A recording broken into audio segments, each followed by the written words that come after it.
IVM.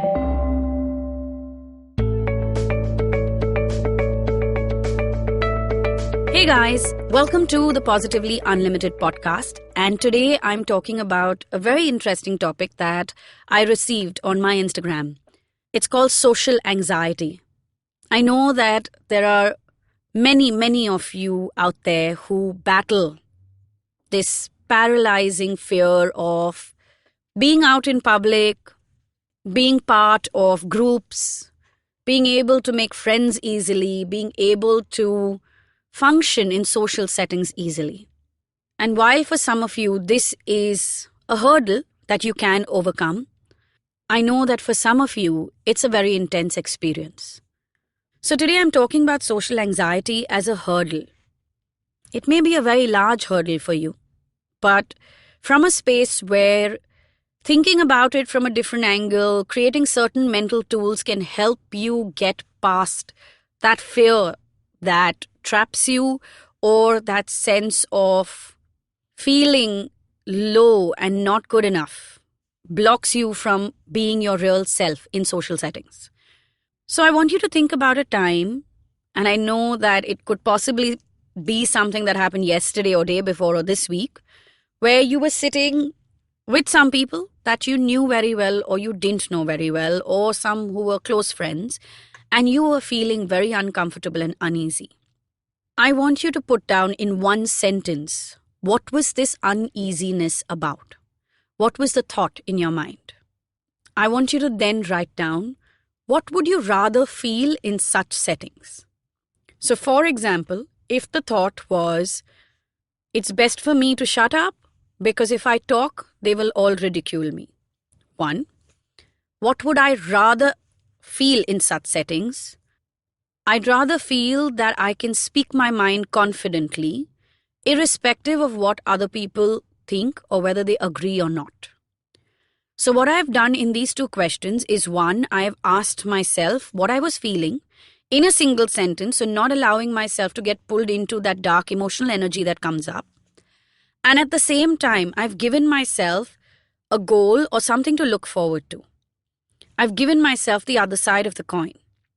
Now I can think about how I can sit in a social setting, be present in a social setting, and feel that emotion that I have chosen rather than what I otherwise feel.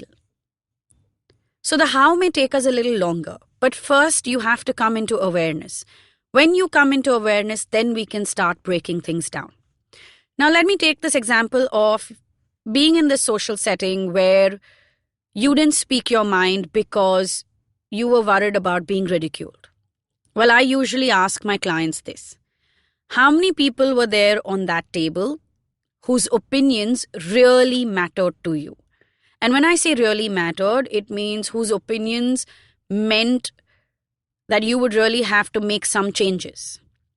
Well, in social anxiety, in social settings, what you want to understand first, and this is a trick I use even when it comes to working through judgment. I write down the names of 5 people in my life whose words matter the most to me. These could be family, friends, spouse, whoever. If in a social setting, these 5 people are okay with what I am saying, they may not agree with me, but they're there with me and they're having the conversation, then I refuse to judge myself or stay quiet. I will speak my mind. But this is known people. Now say you're sitting at that table and majority are people who you don't know and are people who don't fall in this list of 5. My next question is, how important are these people and their views to me?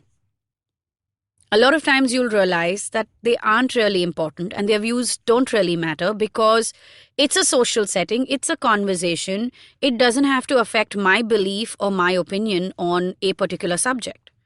And I should be open to having a discussion with that same thought towards the other person, that the other person is also free to have his own opinion.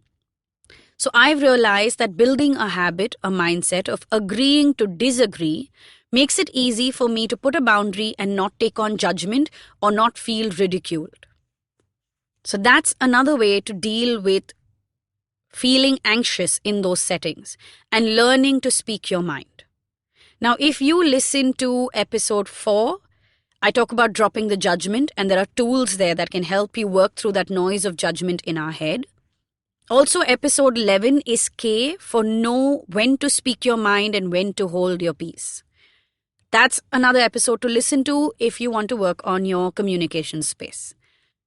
Another thing to understand in terms of working around social anxiety is to not be afraid of asking questions because you will look stupid.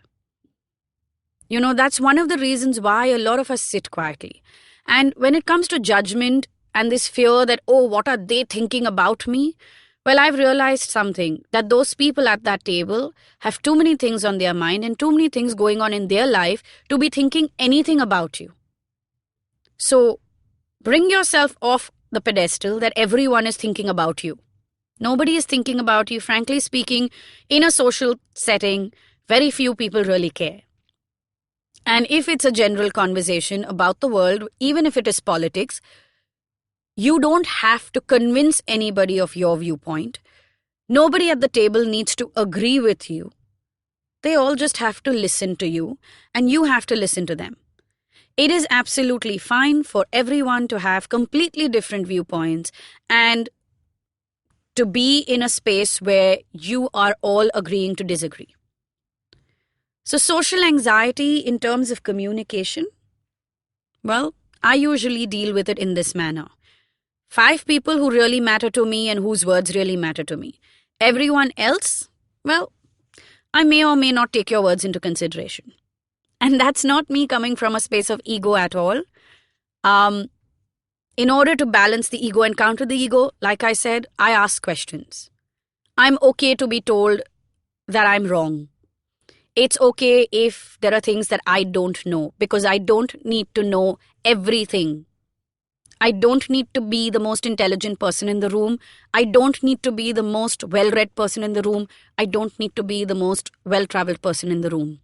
It is okay if I don't know how business is run, if I don't know what is happening in my country or in my city, because there may be 5 other things that I know a lot of stuff about.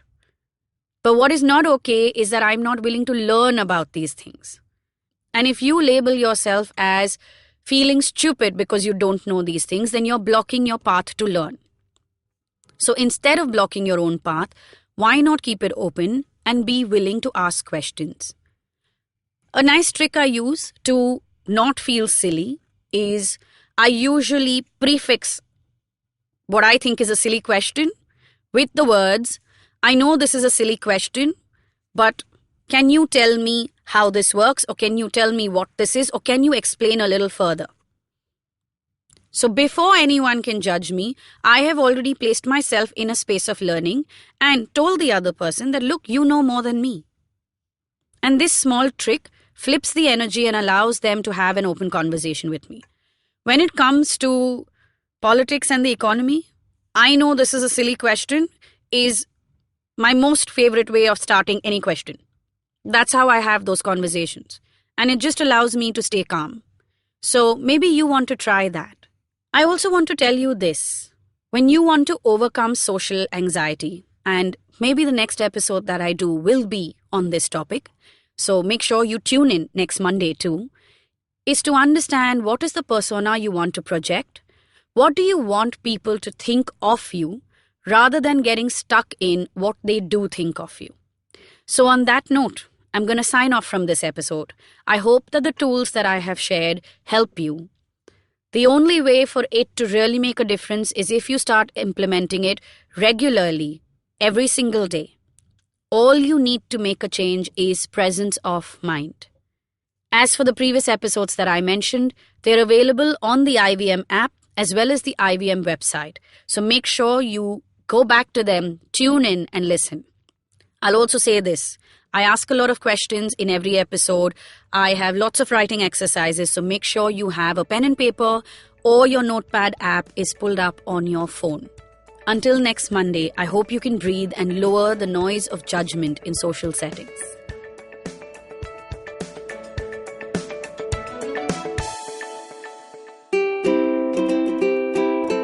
How many times have you motivated yourself to improve your sleep, or lose weight, or be more productive? How many times have you failed? Hi, my name is Ashton Doctor.